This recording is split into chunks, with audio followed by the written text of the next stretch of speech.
Hi all, എല്ലാവർക്കും നമസ്കാരം. Current affairs പഠിക്കാൻ എന്തെങ്കിലും ഒരു എളുപ്പവഴിയുണ്ടോ? പഠിച്ച കാര്യങ്ങളൊക്കെ മറന്നു പോവുകയാണ്. ഇത് ഓർത്തിരിക്കാൻ എന്തെങ്കിലും ട്രിക്സ് ഉണ്ടോ? ഇങ്ങനെ ഒത്തിരി കമൻസ് കറണ്ട് അഫയേഴ്സുമായി ബന്ധപ്പെട്ട് നമുക്ക് വരാറുണ്ട്. അതുകൊണ്ട് തന്നെ നമ്മൾ ഏറ്റവും പുതിയൊരു സീരീസ് സ്റ്റാർട്ട് ചെയ്യുകയാണ്. എങ്ങനെ നിങ്ങൾക്ക് സിമ്പിളായിട്ട് കറണ്ട് അഫയേഴ്സ് പഠിക്കാം എന്നുള്ളതാണ് ഈ ഒരു വീഡിയോയിലൂടെ നിങ്ങളുടെ മുന്നിലേക്ക് എത്തിക്കാനായി ശ്രമിക്കുന്നത്.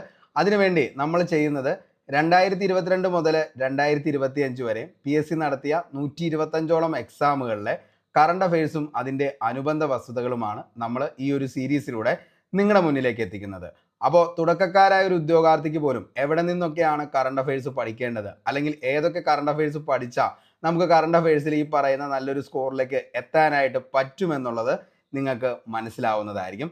അപ്പോൾ കറണ്ട് അഫയേഴ്സ് ഭയങ്കര ടഫായിട്ടുള്ള ആളുകളാണ് നിങ്ങളെങ്കിൽ തീർച്ചയായിട്ടും നമ്മുടെ ചാനൽ സബ്സ്ക്രൈബ് ചെയ്ത് കൂടെ കൂടിക്കോ. ഉറപ്പായും നിങ്ങൾക്ക് ഉപകാരപ്പെടുന്ന ക്ലാസ്സുകളായിരിക്കും ഇനി അങ്ങോട്ടേക്ക് നമ്മൾ തരുന്നത്. കൂടാതെ ഈ ക്ലാസ് കണ്ടു കഴിഞ്ഞാലുടൻ ഇതിൻ്റെ PDF നോട്ട് ലഭിക്കുന്നതിന് വേണ്ടി നമ്മുടെ ടെലഗ്രാമിൽ കൂടി ഒന്ന് ജോയിൻ ചെയ്തോ. അതിൻ്റെ ലിങ്ക് താഴെ ഡിസ്ക്രിപ്ഷൻ ബോക്സിൽ അവൈലബിൾ ആണ്. അപ്പോൾ സമയം കളയാതെ തന്നെ നമുക്ക് എന്ത് ചെയ്യാം, ഇന്നത്തെ ചോദ്യത്തിലേക്ക് കിടക്കാം. നമ്മളിന്ന് ഡിസ്കസ് ചെയ്യാനായിട്ട് പോകുന്ന question paper divisional account 2025 preliminary പരീക്ഷയുടെ ക്വസ്റ്റ്യൻ പേപ്പറാണ്. 10/5/2025 ഈ ഒരു എക്സാം നടന്നത്. അപ്പോൾ അതിലെ ആദ്യത്തെ ചോദ്യത്തിൽ നിന്ന് തന്നെ നമ്മുടെ ഇന്നത്തെ ക്ലാസ് ആരംഭിക്കാം. ചോദ്യം ഇതാണ്: 2025 ഇന്ത്യയിൽ നടന്ന റിപ്പബ്ലിക് ദിന ആഘോഷങ്ങളിലെ മുഖ്യ അതിഥി ആരായിരുന്നു? അപ്പോൾ മക്കളെ, ഇതിൻ്റെ അകത്ത് ആദ്യം നമുക്ക് ചോദ്യവും ഉത്തരവും പറയാം. ഓപ്ഷൻ ഒന്നും ഞാൻ പറയാൻ ഉദ്ദേശിക്കുന്നില്ല, കാരണം അതിനെക്കുറിച്ചൊന്നും നമുക്ക് പഠിക്കേണ്ട കാര്യമില്ല. അപ്പോൾ നോക്കിക്കോ, ആരായിരുന്നു പങ്കെടുത്തത്? പ്രഭാവോ സുബിയാന്തോ ആണ്. ഓക്കെ, അപ്പോൾ 2025 റിപ്പബ്ലിക് ദിനാഘോഷത്തിലെ മുഖ്യ അതിഥി ആരായിരുന്നു എന്ന് ചോദിച്ചാൽ പ്രഭാവോ സുബിയാന്തോ. അപ്പൊ മുഖ്യ അതിഥി 2025 റിപ്പബ്ലിക് ദിനത്തിൽ ആരായിരുന്നു? പ്രഭാവോ സുബിയാന്തോ ആണ്. അദ്ദേഹം ഏത് രാജ്യക്കാരനാണെന്ന് ചോദിച്ചാൽ അദ്ദേഹം ഏത് രാജ്യക്കാരനാണ്? ഇന്തോനേഷ്യൻ പ്രസിഡന്റ് ആയിരുന്നു പ്രഭാവോ സുബിയാന്തോ. അപ്പോൾ ഇന്തോനേഷ്യൻ പ്രസിഡന്റ് ആയിരുന്നു 2025 റിപ്പബ്ലിക് ദിനത്തിന്റെ മുഖ്യ അതിഥി. അങ്ങനെയാണെങ്കിൽ എത്രാമത്തെ റിപ്പബ്ലിക് ദിനമാണ് ആഘോഷിച്ചതെന്ന് ചോദിച്ചാൽ 76ാമത്തെ റിപ്പബ്ലിക് ദിനമാണ് 2025 ഇന്ത്യ ആഘോഷിച്ചത്. അപ്പോൾ നമുക്ക് ഈ ഒരു ഒറ്റ ചോദ്യത്തിൽ നിന്ന് 3-4 പോയിന്റ്സ് മാത്രമാണ് പഠിക്കാനുള്ളൂ. ഒന്നാമത്തെ പോയിന്റ്സ് എന്ന് പറയുന്നത് ഇതാണ്, അതായത് 2025 ഇന്ത്യയിൽ നടന്ന റിപ്പബ്ലിക് ദിനം എന്ന് പറയുന്നത് 76ാമത്തെ ആയിരുന്നു. ആരായിരുന്നു അതിൻ്റെ മുഖ്യ അതിഥി എന്ന് ചോദിച്ചു കഴിഞ്ഞാൽ പ്രഭാവോ സുബിയാന്തോ ആണ്. അതേപോലെ തന്നെ ഈ പ്രഭാവോ സുബിയാന്തോ ഏത് രാജ്യക്കാരനായിരുന്നു എന്ന് ചോദിച്ചാൽ മക്കളെ ഏതാണ്? ഇന്തോനേഷ്യൻ പ്രസിഡന്റ് ആണ്. 3 പോയിന്റ്സ് പഠിച്ചാൽ മാത്രം മതി നമുക്ക് എന്ത് ചെയ്യാനായിട്ട്, ആ ഒരു ചോദ്യം ക്ലിയർ ചെയ്യാനായിട്ട്. ഓക്കെ, അപ്പോൾ പഠിച്ചു വെച്ചോ. 2025 76ാമത്തെ റിപ്പബ്ലിക് ദിനം, മുഖ്യ അതിഥി പ്രഭാവോ സുബിയാന്തോ. സെറ്റാണല്ലോ. അടുത്തത് 2024. അപ്പോൾ 75ാമത്തെ റിപ്പബ്ലിക് ദിനമാണ് 2024. ഓൾറെഡി നമ്മൾ പറഞ്ഞു 2025 76 അപ്പോൾ 2024 എന്താണ്? 75 ആണ്. അവിടുത്തെ മുഖ്യ അതിഥി ആരാന്ന് ചോദിച്ചു കഴിഞ്ഞാൽ ആരാണ്? യെസ്, അതായത് ഫ്രഞ്ച് പ്രസിഡന്റ് ആയിട്ടുള്ള ഇമ്മാനുവൽ മാക്രോൺ ആണെന്നുള്ളത് ഓർത്ത് വയ്ക്കുക. അപ്പോൾ ഇമ്മാനുവൽ മാക്രോൺ ഫ്രഞ്ച് പ്രസിഡന്റ് ആണ്. 2024 75ാമത് റിപ്പബ്ലിക് ദിനത്തിന്റെ മുഖ്യ അതിഥി എന്നുള്ളത് ഓർത്ത് വയ്ക്കുക. ഇനി 2023 ആണെങ്കിൽ 74ാമത്തെ റിപ്പബ്ലിക് ദിനം. അപ്പോൾ 2025 76 പഠിച്ചാൽ അതിന് താഴെ ഉള്ളതൊക്കെ എന്താണ്? നമുക്ക് വർഷവും പഠിക്കാം. അതേപോലെ തന്നെ എന്താണ് നിലവിൽ എത്രാമത്തെ റിപ്പബ്ലിക് ദിനാന്നുള്ളതും അതിൻ്റെ കൂടെ നമുക്ക് സെറ്റ് ആവും. പിന്നെ പഠിക്കേണ്ടത് മുഖ്യ അതിഥി മാത്രമാണ്. മുഖ്യ അതിഥി ആരാന്ന് ചോദിച്ചാൽ ആരാണ്?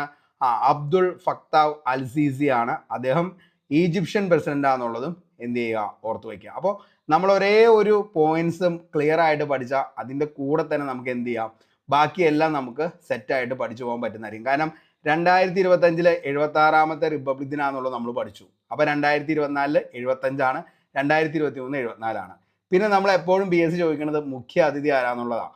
മുഖ്യ അതിഥി നമ്മൾ 2025 76ാമത്തെ ആരാണ്? പ്രഭാവോ സുബിയാന്തോ. ഏത് രാജ്യക്കാരനാ? ഇന്തോനേഷ്യൻ പ്രസിഡന്റ് ആണ്. പിന്നെ നോക്കിയേ, നിലവിൽ 2024 75 നമുക്ക് കിട്ടും. അതേപോലെ തന്നെ എന്താണ്, മുഖ്യ അതിഥി മാത്രം പഠിച്ചാൽ മതി. ഏതാണ്? ഇമ്മാനുവൽ മാക്രോൺ ആണ്, ഫ്രഞ്ച് പ്രസിഡന്റ് ആണ്.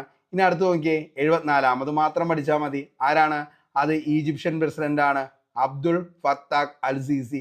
അത്രയും കാര്യങ്ങൾ സെറ്റാണ്.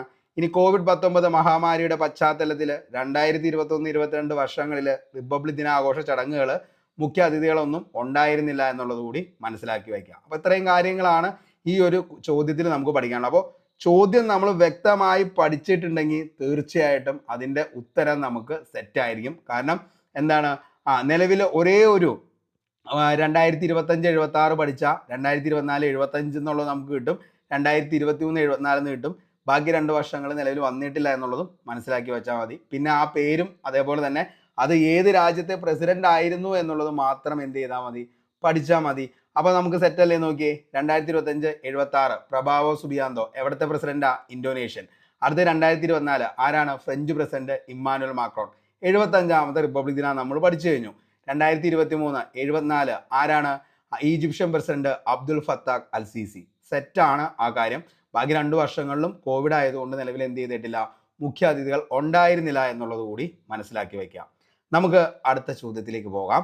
താഴെ പറയുന്ന കളിക്കാരിൽ ആരെ തോൽപ്പിച്ചുകൊണ്ടാണ് 2024 ഗുകേഷ് ദൊമ്മരാജു ഫിഡെ ലോക ചെസ് ചാമ്പ്യനായി മാറിയത്? ഗുകേഷ് ദൊമ്മരാജുവിൻ്റെ ഒക്കെ പടം നമ്മൾ കണ്ട്, അതേപോലെ തന്നെ പത്രത്തിലൊക്കെ ഏറ്റവും കൂടുതൽ ചെസ് ചാമ്പ്യനെ കുറിച്ചുള്ള ആ ഒരു കാര്യങ്ങളൊക്കെ നമ്മൾ വായിച്ചതാണ്. അപ്പോൾ തീർച്ചയായിട്ടും നിങ്ങൾക്ക് ഇതിൻ്റെ ഉത്തരത്തിലേക്ക് എത്താൻ പറ്റും. ഡിങ് ലിറൻ ആണ്. ഓക്കെ, അപ്പോൾ ഞാൻ ചോദ്യവും ഉത്തരവും മാത്രമേ പറയുന്നുള്ളൂ, വേറെ ഒന്നും അതിൻ്റെ നമ്മൾ വേറെ പറയുന്നില്ല ഓപ്ഷൻ ഒന്നും. അപ്പോൾ ആരെയാണ് പരാജയപ്പെടുത്തി 2024 ഗുകേഷ് ദൊമ്മരാജു ഫിഡെ ലോക ചെസ് ചാമ്പ്യനായി മാറിയത് എന്ന് ചോദിച്ചാൽ ഡിങ് ലിറൻ ആണ്. ആരാണ്? Ding Liren. ഈ ഡിങ് ലിറൻ ഏത് രാജ്യക്കാരനാണെന്നുള്ളത് വേണമെങ്കിൽ ചോദിക്കാം. ഏത് രാജ്യക്കാരനാ? ചൈന സ്വദേശിയാണ്.